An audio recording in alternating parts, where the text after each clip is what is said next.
10 kW gibrid stansiyani tugatdik, xudoga shukr.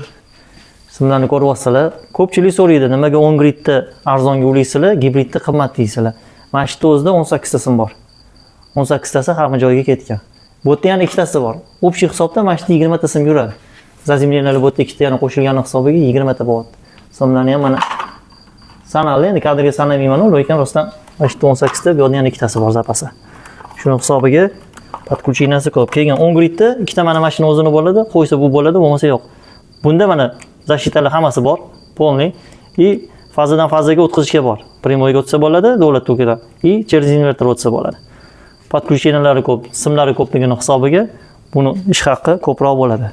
И mana bu yerda yana ikkita sim bor, 22-sim уже. Bu yerda 20 ta bo'lsa, mana yana ikkita. Bo'ldi. Shu bilan tugaydi.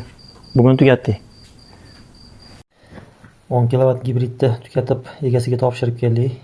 Ertaga endi birrov borib, quyosh bor paytda tez taraf qilib kelsak, qancha to'p berishini ko'rib kelamiz. Kanalni kuzatib boringlar. Videoning davomi ertaga chiqadi.